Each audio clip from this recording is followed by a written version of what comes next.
அனைவருக்கும் அன்பு மிகுந்த வணக்கம். செல்வராமாயணம் என்னும் இலக்கண பாடல்களும் இலக்கிய சுவையும் கொண்ட புதிய ராமாயண காவியத்தை புனைய வைத்த என் இறைவன் ராமனை நன்றியுடன் வணங்கி மகிழ்கிறேன். செல்வராமாயணம் பருவம் 3 அயோத்தி பருவம், காலம் 8 வரதன் காலம். என் எண்ணமெல்லாம் என் தமையன் ராமனை நாடாள வைப்பதே, அதை உறுதியாக செய்து முடிப்பேன் என்று பரதன் தன் தாயிடம் பேசுதல். பாடல் எண் 889. அண்ணனுக்கு நாடு தந்தே அவனிருக்கும் வனம் இருப்பேன், எண்ணமெல்லாம் எனக்கு இதுவே, இது முடித்தே இனம் இருப்பேன், திண்ணமாக நீ செய்த தீங்கேற்கும் குணம் மறுப்பேன், கண்ணவனே அவன் இருக்கும் காடேற்பேன் எனதுருப்பாய். இதுவே 889வது பாடல். இந்த பாடலுக்கான விளக்கத்தை காண்போம். அண்ணனுக்கு நாடு தந்தே அவன் இருக்கும் வனம் இருப்பேன் என்ற முதல் வரிக்கான விளக்கம், என் தமையன் தண்டக வனத்திலே வனத்தவ வாழ்க்கை வாழ்ந்து வருகிறான்.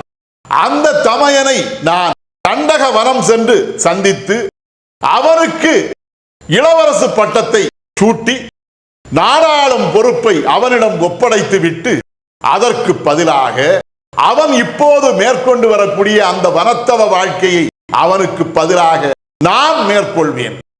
எண்ணமெல்லாம் எனக்கு இதுவே, இது முடித்தே இனம் இருப்பேன். இப்போது என்னுடைய எண்ணமெல்லாம் இதை மட்டுமே எண்ணிக்கொண்டிருக்கிறது.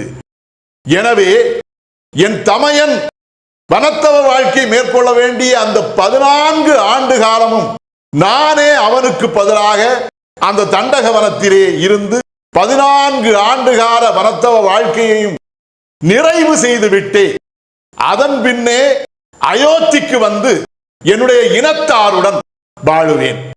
திண்ணமாக நீ செய்த தீங்கேற்கும் குணம் மறுப்பேன்.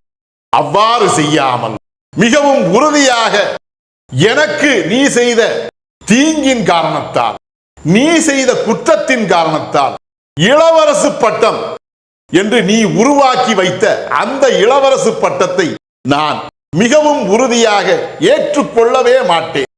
அவ்வாறு ஏற்றுக்கொள்ளக்கூடிய குணத்தையும் கூட நான் மறுத்து விடுவேன். கண்ணவனி அவன் இருக்கும் காடேற்பேன் எனதுருப்பாய். எனக்கு இரு கண்களாகவும் திகழ்வன் என் தமையன் ராமனே. அவன் இப்போது வாழ்ந்து வரக்கூடிய அந்த தண்டக வனத்தையே என்னுடைய உடலின் ஒரு உறுப்பாக நான் எண்ணுவேன். அவ்வாறு எண்ணி அந்த வனத்தவ வாழ்க்கையை என்னுடைய தமையனுக்கு பதிலாக நான் மேற்கொண்டு அந்த கடமையை செய்து முடிப்பேன், இது உறுதி என்று பரதன் தன்னுடைய தாயிடத்தில் கூறினான். இதுவே 889வது பாடலுக்கான விளக்கம். செல்வராமாயணத்தின் 890வது பாடல் மற்றும் அதன் விளக்கம் ஆகியவற்றை அடுத்த பகுதியில் காண்போம். இறையருளால் அடியேன் இயற்றிய நல்லதோர் இலக்கியத்தையே செல்வராமாயண காவியமாக உங்கள் முன் தொடர்ந்து வழங்கி வருகிறேன். உங்கள் அன்பையும் ஆதரவையும் தொடர்ந்து தந்து இந்த புதிய ராமாயண காவியத்தை அனைவரிடத்திலும் கொண்டு சேர்க்குமாறு உங்களை அன்போடு கேட்டுக்கொள்கிறேன். அனைவருக்கும் நன்றி, வணக்கம்.